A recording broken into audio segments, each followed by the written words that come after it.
Trigger warning. Ghosts, ghouls, and gruesome stuff ahead. It's weird, it's dark, it's your kind of vibe.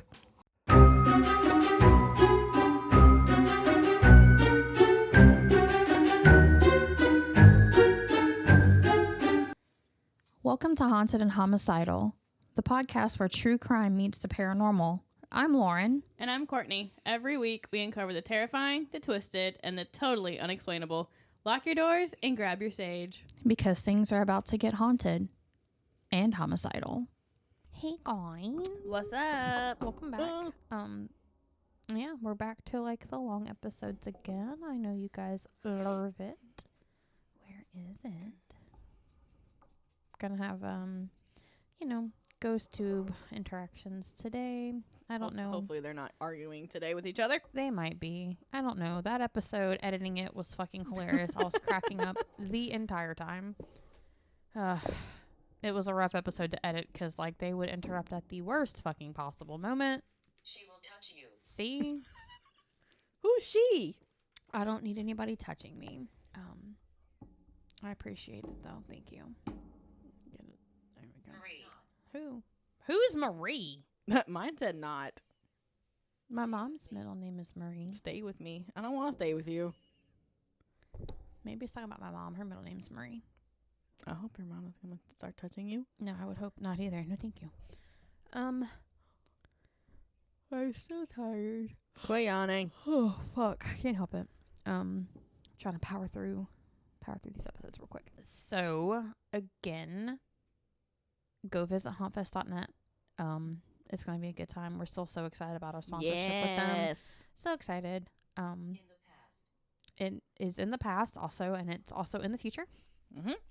And now, A word from our sponsor. sponsors. Hey, guys. What's up? We are going to talk to you about something called HauntFest. Super excited. We are partnering with them Woot.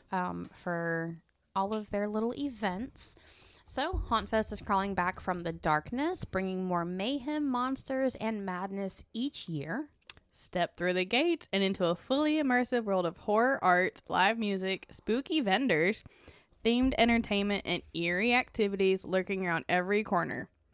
Depending on the event, you may find axe throwing, trivia, animal encounters, rage rooms. Ooh. I need to do a rage room.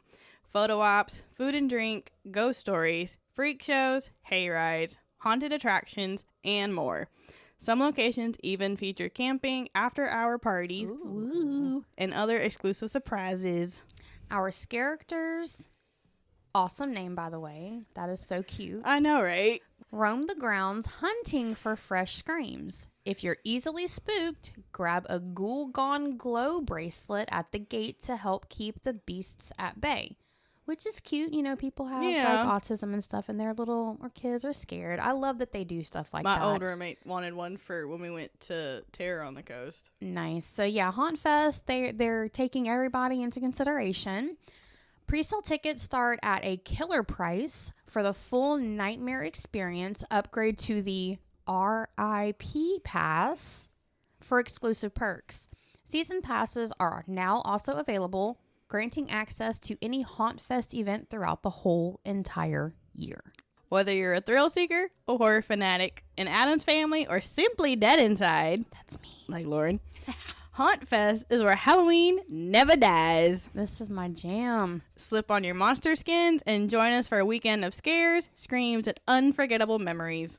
Join HauntFest at the 2026 premiere of Death March at Trim Tab Brewing Company in Birmingham, Alabama. The thrills begin at 2 p.m. on March 7th and 8th, with the event ending at midnight on Saturday and 8 p.m. on Sunday. And then HauntFest is back for its 4th annual Athens, Georgia event, April Ghouls, at Terrapin Beer Company on April 11th and 12th, 2026 at 2 p.m. Throw on a costume and boogie at our new Dead Man's Party from 10 p.m. to midnight on Saturday. I'm loving all these names. I know, it's great. HauntFest returns to historic Hopkins Farm in Simpsonville, South Carolina for a September to Dismember on September 25th and 26th from 5 p.m. to midnight on Friday and 2 p.m. to midnight on Saturday. Hopkins Haunted Attraction will feature a sneak peek walkthrough haunt for the event, which will open at 7:30 p.m. each night and is included in your festival entry ticket. A September to Dismember will be a full-fledged weekend festival with vendors, live music, themed entertainment, and much more. Prepare for a dead man's party. This November, join us for some post-Halloween thrills at the premiere of HauntFest Harvest of Horrors at Bobby Brown Park in Elberton, Georgia. The magic begins at 5 p.m. on the 6th and 2 p.m. on the 7th, continuing until the clock strikes midnight. Camping, yurts, movie screenings, bouncy houses, and more are offered at this venue. If you're a raging psychopath, I am. sign up to sleep in our night terrace camping area where our ghouls can creep around your tent after hours until 2 a.m. on Sunday morning. That sounds so fun, guys. To take a first look at the venue, come to our free On the Water Sink or Swim horror movie promo event on July 25th. For more information, to get involved, or to buy tickets, visit hauntfest.net. Guys, do it. Okay, love you. Bye. Do it. Doesn't that sound like a good time? I want to go. I know. I want to go too. Like maybe next year. Like, cause, Yeah. I don't have time this year. I don't have time. I have no time and I have no monies. Also, yes, Yes. yes. Also, that is absolutely correct. Prisoner. Yeah, we're a prisoner in our own home because we can't go anywhere because we can't Yes. afford it. Yes. Hello? No energy. Yeah, I don't have any energy today. Thank you. I am yawning. Bloody. No, I'm not. Well, my nose is kind of bloody today, but it's okay. I guess we will just go ahead and get into it. Yeah, because I was not doing the original story because I'm not No. doing no freaking dog. Oh, No. I can't do it. I couldn't do it. I couldn't do it. No, you told me about it, and I went to look it up, and I couldn't even. I was like, nope. Yeah, No, I thank couldn't you. do it. I couldn't do it. I'm not talking. Not do it. Can't do it. Y'all can look it up yourself, but we're not going to talk about it. We will not ever recover. I can't remember what the. Some. Okay. So I'm doing the McRaven House, Ooh, that's in in Mississippi. Vicksburg, Mississippi. As one of the most historic places in Mississippi, Scared. okay, Vicksburg is steeped in history, legend, and lore, and the siege of the town during the Civil War is one of the most memorial events of the conflict. So, in the fall of 1862, President Abraham Lincoln believed that Vicksburg was of vital importance to the Confederacy. Who's touching me? And that the army that controlled the city controlled the Mississippi River. I like how yours says she's touching you and mine says he's touching you. Oh, Marie is touching me, apparently. Perfect. Naval forces tried to seize Vicksburg but failed, so Lincoln decided to try and take it by land. Mm-hmm. So, led by General Ulysses S. Grant, Union forces marched on Vicksburg only to be driven back time after time for the next several months. After Union forces continued to be repelled, Grant settled in for a siege assisted by a constant artillery barrage on the city. As shells rained down on Vicksburg, civilians burrowed into the surrounding hills for shelter. Months passed and people starved. Yeah. They ran out of grain and began eating horses, mules, dogs, rats, and horrible bread made from dried peas. Ew. I'm like, I don't like peas, so I would not be eating that bread. Royal. Okay. When did it happen? And Stop interrupting. well, They're arguing today again. yeah, Even it happened in like the 1800s. Even so, less than a dozen locals were killed in the shelling as they waited for Grant to leave, but Grant refused to give up. The siege continued into July, quote, tightening the noose around Vicksburg. What did they? Not all of us. Not all of them, apparently. Okay. The siege continued into July, quote, tightening the noose around Vicksburg, as he called it, with federal infantry forces moving closer to the city limits by the day. Okay. Finally, on July 4th, 1863, the Confederates surrendered. The Union forces did not cheer their victory, nor did they mistreat their captives. Quote, they knew that we had surrendered to famine, not to them, wrote one Confederate chaplain. In continued defiance, July 4th would not be celebrated as a holiday in Vicksburg for 81 years. Wow. Hotel. Okay. So now I'm talking about the house. Okay. Close So enough. in 1797, Andrew Glass built a small 2-room frontier structure. Glass wasn't exactly the kind of man you wanted for a neighbor. Oh, no. He was rumored to rob travelers along the Natchez Trace. His death remains a mystery, with some legends claiming his own wife turned on him. Okay. They're like, you don't want this fucking guy as a neighbor. Nope. Because he's also one of the ghosts that you get at the house. Oh. Years later, in 1836, Sheriff Stephen Howard expanded the house with a Greek Revival addition. Okay. His time was marked by sorrow when his young wife, Mary Elizabeth, died in childbirth. Oh. Her belongings remain in the house. And then the final addition came in 1849 when brick manufacturer John H. Bobb added the Grand Empire-style wing. And then during the siege of Vicksburg, Confederate soldiers converted McRaven into a field hospital, and the trauma of war left its own mark on the house. Okay. Guests today still speak How of... did you get here? I drove. Still speak of the heavy silence in certain rooms as if the echoes of that time have never quite faded. Each year of expansion brought not only new architecture, but also new stories and spirits that remain tied to the property. Okay. What makes the house so unique is that it is, in many ways, 3 houses in one. Okay. The frontier section takes you back to 1797. The Greek Revival rooms date back to 1836.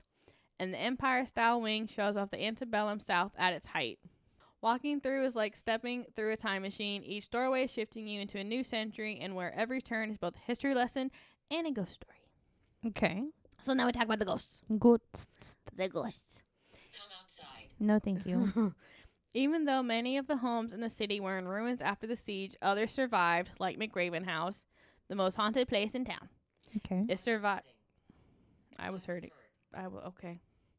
It survived not only the devastation of the war, but also the federal occupation that followed. Built over 3 time periods, this preserved example of Southern architecture is home to several resident spirits from the Civil War era and before. Okay. The most prominent ghost in the house is said to be Mary, who died in childbirth at the house during the antebellum era. Mary saw... No, I don't think she was hanged. She died in childbirth. Thank you. Mary's sorrow has kept her spirit alive at the house she once loved, and appears to witnesses in a holy. Okay, mine does said angel and holy. Appears to witnesses in a variety of different attires, from a morning dress to a formal ball gown, which she was wearing when she was encountered one day during a wedding that was being held at the house. Prayer. Why are you being... What? Okay. And Mary Howard does not haunt this house alone. Okay. Yes, certainly. Now, would you stop interrupting, please? During the Union siege of the city, a skirmish was found on the grounds of the mansion. Maybe. No, I need you to stop. No, just maybe me. It's like, maybe. It's great because it told mine to stop interrupting, and then it's been talking the whole time. Yeah. A skirmish was found on the grounds of the mansion, and the bodies of the dead were strewn across the yard. Oh, wow. The house itself still bears marks from the fighting. When it ended, the house was turned into a Confederate field hospital, and the wounded that died there were buried on the property. Ew. Over the years, the restless spirits have been encountered over on the grounds I don't think it was and an wandering accident. through the house. They seem lost and alone, perhaps confused by their sudden tragic deaths. Sorry. Another terrible death occurred in connection to McRaven House after the war ended. In 1864, more than 10 months after the surrender of Vicksburg to General Grant, the home's owner, John H. Bobb, who was the last owner, and his nephew, Austin Mattingly. Why are you asking? I'm not asking anything. Now shut up.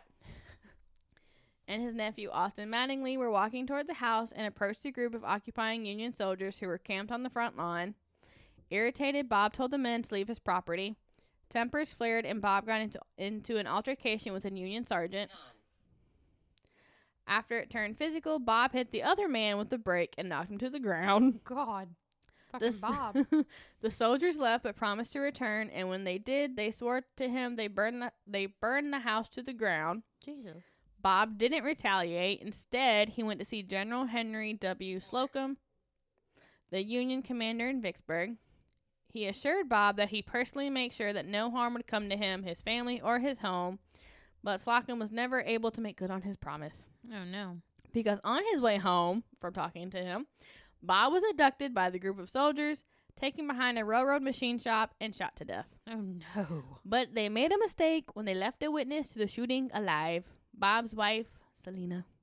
Oh, man. She had followed her husband to Union headquarters, and Manly. when she heard gunshots behind the machine shop, she hurried in that direction and saw her husband crumpled on the ground. She was discovered a short time later by a Union officer named Gwinder, cradling her dead husband and covered in his blood. Oh, God. Gwinder had been dispatched to investigate the gunshots and order the arrest of the soldiers. The sergeant was the only man ever charged, and what became of the others is unknown. And perhaps that's why John Bob still haunts his beloved home to this day. He has been encountered on the lawn and walking the hallways of the mansion. Selena Bob sold the house and moved away. I would We're too. here. They're here. They're here. Who's here? Okay. Just we. Okay. In 1882, it was purchased by a man named William Murray, whose family lived there for the next 80 years. Oh, wow. Why did you come? Cool. They ask you every week. They do. Murray had been a Union soldier during the war and had been part of the occupying army of Vicksburg. It was there that he met Ellen Flynn and married. They had 7 children together, Oh, wow. and William died at McRaven in 1911, and some say he has never left. Okay. In fact, former owner Leland French claimed that William was the first ghost he ever encountered in the house. Why can't I come? Because you're dead. Yeah. He was walking up the great flying wing staircase when he turned and noticed a man following behind him. He recognized the former owner from some old photographs that he had seen and admitted being frightened at first. He ran upstairs to the Bob bedroom, then slammed and locked the door. Yes, because that's going to help you with a ghost. Yeah. Since that initial experience, though, he claimed to believe the spirits at McRaven were harmless. Oh, that's good at least. William's wife, Ellen, died in the house in 1921, and 2 of their children also died at McRaven in the years that followed. Oh. Eventually, only 2 daughters, Annie and Ella, lived alone in the house. During those solitary years, the place earned a reputation as the local, quote, haunted house, Mhm. not only for the ghost stories, but for the rundown appearance of the You mansion. feel me? Few visitors came to the door, and their only regular caller was their family physician, Dr. Walter Johnson. When Ella became ill in 1860, Dr. Johnson was called to McRaven to care for her. He later wrote that Ella's death was, quote, the eeriest thing that I have ever experienced in my life. Oh, no. He provided no details, Of course he and didn't. what occurred that night remains a mystery. Why would he give us the satisfaction of Exactly. knowing what Like happened? I want to know. Why would he? Yeah. Sad. like- yeah, I'm sad about Yeah, it. because I want to know. Annie was moved to a nursing home after her sister's death, and she passed away in 1972. Goodbye. It should probably be no surprise in a house filled with What year spirits is like it? It's 2026. this one. The 2 sisters are also said to have remained behind here in death. They are often seen in the house and the gardens, and sometimes the piano they love so much will plink out a few notes on its own. Oh. That's it on the McRaven house. Because, yeah, I was not doing that bridge because in Scotland, because there's a fucking bridge in Scotland. Are you okay? No, I'm not okay. There's a bridge in Scotland that apparently dogs commit suicide. Yeah. I was not doing that one. No. That's a no for me. But we can go visit this one. Vicksburg isn't too far from here. None. Mine keeps saying holy. Maybe you need like some holy water. Maybe you have like a demon. Or well, actually, we're getting ready to talk about The Exorcist, so Ah! maybe that's why. Probably. It read my screen already, and it was like, holy water, Holy water. Jesus, rosary beads. In the winter and spring of 1949, a series of events unfolded between Maryland and Missouri that would become one of the most debated alleged demonic possession cases in American history. The subject was a 14-year-old boy, publicly known for decades by only pseudonyms as quote-unquote Roland Doe and quote-unquote Robbie Mannheim. More than 70 years later, the case remains suspended between faith and skepticism, between religious conviction and psychological interpretation. It inspired one of the most influential horror novels ever written, which is The Exorcist by William Peter Blatty, which in turn became the landmark 1973 film The Exorcist. In December 2021, the Skeptical Inquirer publicly identified the boy as Ronald Edwin Hunkler, born June 1st, 1935, passed away May 10th, 2020. A man who would go on to work for NASA and live what one of the priests described as a, quote, a rather ordinary life, considering what he'd been through. But in 1949, nothing about his life appeared ordinary. The first public whispers of the case appeared in mid-1949 when newspapers ran anonymous reports describing a harrowing exorcism performed by Catholic priests on a teenage boy. These reports were vague but dramatic: levitating objects, strange voices, violent outbursts, supernatural scratches appearing on the body. The likely source of these early leaks was the family's Lutheran pastor, Luther Miles Schools, who had taken an interest in parapsychology. According to one later account, as many as 48 individuals allegedly witnessed portions of the exorcism, 9 of them Jesuits. The most important primary source was a diary kept by the attending Catholic priest, Father Raymond J. Bishop, who documented the rituals in careful clinical detail. Decades later, author Thomas B. Allen would gain access to that diary and publish a detailed account in his 1993 book, Possessed, The True Story of an Exorcism. Allen was careful to note that definitive proof of demonic possession was unattainable.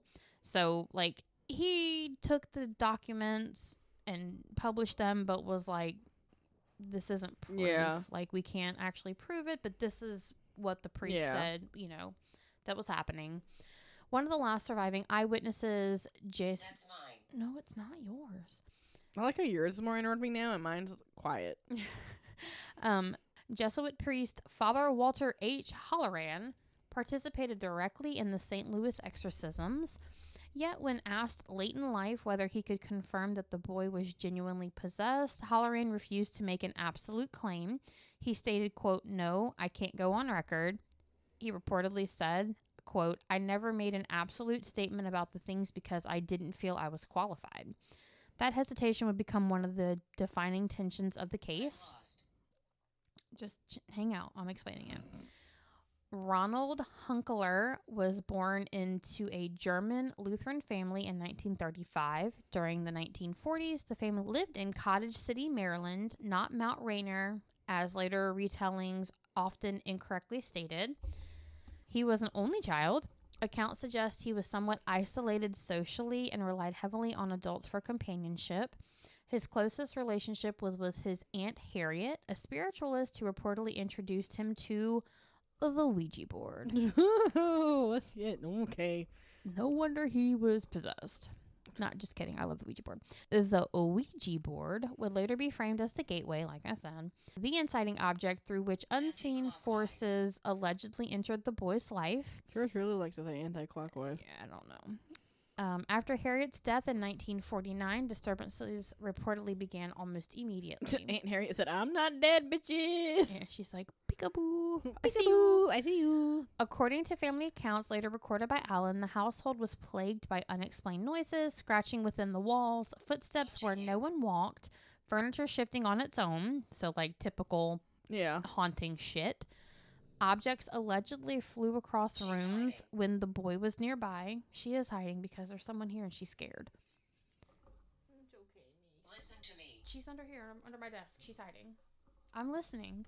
I know Oh, she's it's not hiding. she's growling behind me. No, she's under my desk hiding.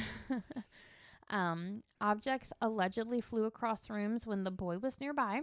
A heavy armchair was said to slide across the floor without visible cause. The family sought help from their Lutheran pastor, Luther Schools. Intrigued and perhaps influenced by his own interest in parapsychology, Schools invited the boy to spend the night in his home for observation. He later claimed to have witnessed furniture moving without physical contact in his own home. Jude. So it wasn't just happening in the boy's home. So he brought him to his home. So that way he could be like, It's attached to the boy. It's not in the home. Yeah. When renowned parapsychologist Joseph Banks Rhine learned of these claims, he reportedly wondered whether Schools had quote-unquote unconsciously exaggerated events a polite but pointed skepticism. Ultimately, schools advised the family to consult a Catholic priest. He's like, this is out of my realm. You probably need an exorcism. Talk to a priest. Yeah. And there's like a whole thing that has to be done in order to have an exorcism done. It's wild. They have to do like research. It's wild. It takes like months, and years. a lot of the time it's declined. Like it, you know, because the first step that they think is like, is it a mental problem? Mm-hmm. The first major Catholic intervention allegedly, and I am telling the truth. It's that bitch, you lying. The first major Catholic. No account. What did they? On no account. I don't, whatever. The first major Shut Catholic. up. The first major Catholic intervention allegedly involved Father E. Albert Hughes. What is He said he'll shut up Your only hair. for you and your hair. it? Okay. He'll shut up for you and your hair. Thank you. Oh, God. Anyway, this is like the sentence I've had to start 4 times already. The first major Catholic intervention allegedly involved Father E. Albert Hughes at Georgetown University Hospital, a Jesuit Are you recording? institution. Yes, we're recording. According to the traditional narrative, the boy was restrained during the ritual. At some point, he slipped one hand free, broke a metal bed spring loose from the mattress frame, and slashed Hughes's arm, injuring him severely enough to halt the ritual. So the kid was like, nope, I'm going to kill you by cutting off your arm. This violent outburst became one of the most sensational elements of the story. However, later investigations, particularly by researcher Mark Opsisnik, found no hospital documentation confirming that such an event occurred. So, like, this guy was researching. He was like, I can't find any truthful information about this. Opsisnik also found no evidence that Hughes suffered an emotional breakdown or disappeared from the parish, as some retellings claimed. Already, the legend and the documentation were beginning to diverge. So, like, they were finding holes in the story almost immediately. Yes, because let's let a little kid break a freaking metal bed and try to kill an adult. like because unless that bed was already breaking, Right. there's no way. Well, it's a bed spring. So the bed springs, you just, like, unlatch out of that little hole. But they No. were saying he was, like, fully restrained. So how did he get his arm out to get that bed spring? Exactly. So, following the failed attempt in Maryland, the disturbances allegedly escalated. Scratches appeared on the boy's body, then red lines that seemed to form words hell, evil, Christ, and most dramatically, the word Lewis reportedly appeared across his torso. The boy's mother, originally from St. Louis, interpreted this as a sign. The family relocated temporarily to Belnor, Missouri, staying with relatives. Through family connections at St. Louis University, they were introduced to Father Raymond Bishop, who in turn contacted Father William S. Bowdern. Bowdern received permission from the Archbishop to conduct a formal exorcism. So they moved forward with this. The final and most prolonged exorcism took place at the Alexian Brothers Hospital in South St. Louis, a psychiatric wing within a Catholic hospital that would later be renamed South City Hospital before closing in 2023, just 3 years ago. Oh, wow. Father Bowdern led the ritual. Assisting him were Father Raymond Bishop and Father Walter Halloran from, we talked about him before. She won't leave. A third Jesuit, William Van Roo, was also present. According to diary accounts, the boy's mattress shook violently during the Litany of the Saints. Words allegedly appeared on his skin. He spoke in guttural tones, like demonic. Yeah. He demonstrated extreme strength, at one point breaking Halloran's nose. Damn. And he exhibited a violent aversion to sacred objects like you see in like all the movies. You pull out a cross and they're like, no. Yes. Yes. Sessions reportedly lasted weeks. Examine. I am examining. The priest alternated exhausted. The boy screamed obscenities. He thrashed against restraints. At times he appeared lucid and calm, only to relapse into rage when prayers resumed. So, like, when they were praying, like, the demons were pissed. But then, like, when they weren't, they were like, peace, I'm going to sleep. I need some food. Yes. On Easter Monday, April 18th, 1949, the ritual allegedly reached its climax. The boy reportedly cried out that, quote unquote, Satan had departed. Calm followed. So the exorcism was declared successful. Was it though? In the decades that followed, researchers began to dissect the case. Take note. Something important must be coming up. Okay. Mark Opsonick concluded that much of the commonly accepted narrative was based on hearsay. He discovered that the boy never lived in Mount Rainier. Key hospital claims lacked documentation, and there was no independent confirmation supported some of the more dramatic events. So, like, outside of just witness testimonies, there was no evidence. Opsonick argued that the boy may have been a clever trickster, possibly using pranks to frighten his deeply religious mother. Probably. Skeptical investigator Joe Nickel wrote that nothing reliably reported exceeded the capabilities of an adolescent. He suggested that the scratches could have been self-inflicted, objects could have been moved manually, and Latin phrases could have been mimicked. It's all true. Yeah. Outside of, like, the furniture moving by itself. But again, like, there's no real documentation of that other than hearsay. Because I doubt in 49 they had, like, Stressed. remote controls. Yeah, she is stressed. Like, remote controls and shit and the string. Yeah, I don't think so. I mean, and it would have been, like, very obvious, I would think. Anti-clockwise. Nickel dismissed the portrayal of supernatural strength as consistent with what an agitated teenager might display. To skeptics, the case represented role-playing reinforced by adult belief. So a lot of these people are like, no, this was just a teenage boy being a jackass to his mom to scare her because she was overly religious. Yeah.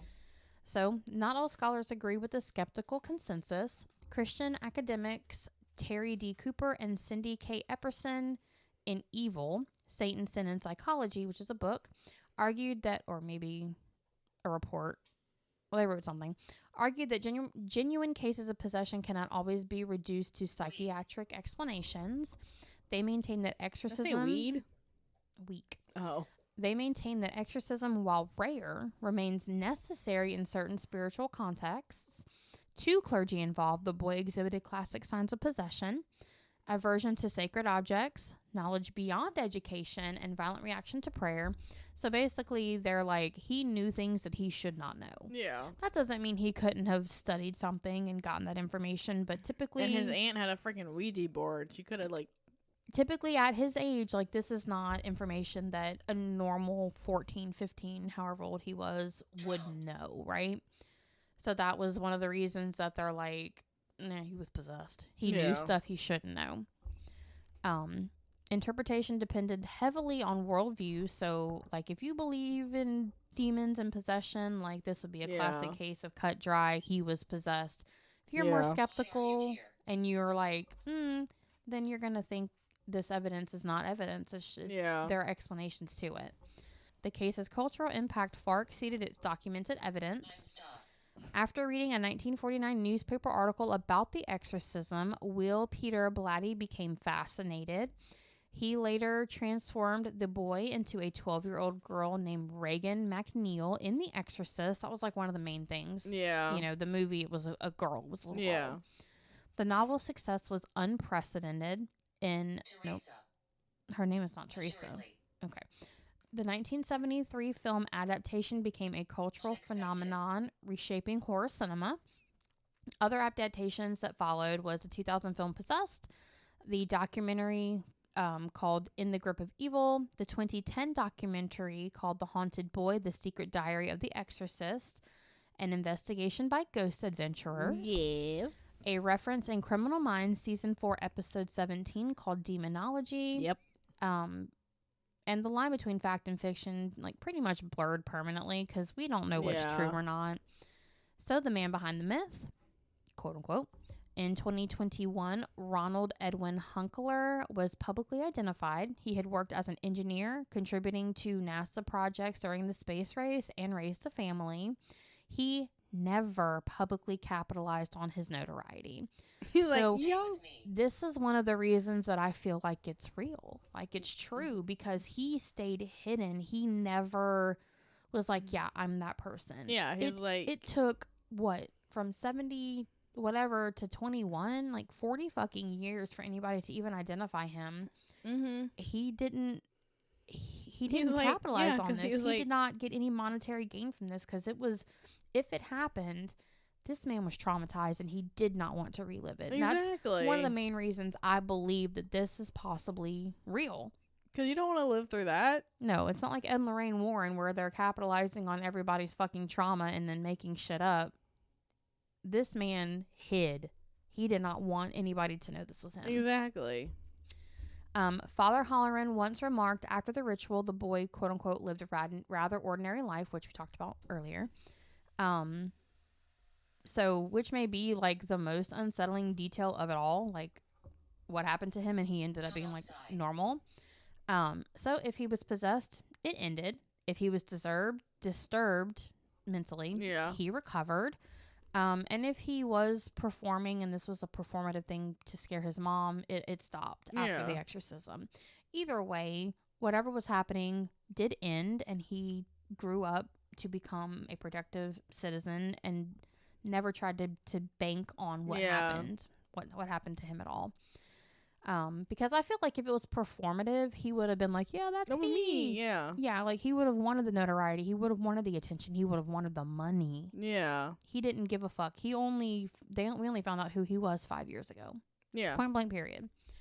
So the 1949 exorcism case endures because it sits at the crossroads of belief, psychology, media, and myth making. So it's like we're trying to figure it out. So it's so fascinating that it just we love this kind of shit as humans, not knowing what is and isn't out there, and having our own beliefs and, you know, cultures. Like, we want to know this stuff. So because there is no cut and dry, clear case of this, we're fascinated by it. It reveals how narratives form, how witnesses interpret through training and expectation, like with the people who were performing the exorcism. They were expecting the things that happened to happen because that was in their training. How books become films, how diaries become novels, how films become cultural memory. So was he actually possessed by a demon? There's no real proof. Was he a troubled adolescent caught in a web of religious fervor and suggestions? Maybe. A lot of people think so, but there's, again, no definitive proof. What remains undeniable is this. There was a frightened family, devoted priests, and a volatile teenager, which brought a story powerful enough to reshape horror for generations. Yes. Generations. Like, I think most people older, like 20 or older, has probably seen The Exorcist. Yeah. I would think. 'Cause it's a great fucking movie. It's old, but it's great. And again, the devil perhaps is not in the details, but in the interpretation, because it may not have been a demonic possession or whatever. But I'm leaning more towards it was. Yeah. This one's really short. This one's short, guys. Sorry. I'm so sorry. But subscribe and follow us on Patreon, patreon.com/hauntedandhomicidal. It will send you an email when our pod is out. We are kind of slacking on the dates, but there's just a lot going on, and editing it takes a long time. Like, you guys hear a 45-minute episode, but it's out of a 2-hour recording that takes me 7 hours to edit, so it's rough. Thank you. I plan on continuing. I appreciate it. Send us your suggestions or like real life experiences that you guys have had. We really want to put together a listener story, but we don't have anybody sending anything in anymore. We had one person, and that is hauntedandhomicidal@gmail.com. Also, you can do a sponsorship. We'll take those. Thank you. Okay, bye. And then Facebook, you can see all the pictures and stuff. I'll make sure we do like good pictures of The Exorcist on Facebook this time. And that is facebook.com/hauntedandhomicidal. Thank you guys for listening and continuing to support us. And make sure you go to hauntedfest.net. Yes, make sure you go to hauntfest.net and check out their events on Evently and their website themselves. Go to the events. Buy their merch. It sounds like a good time. I really want to go, but yeah. Anyway, thank you guys for listening. Okay, love you. Bye. Bye.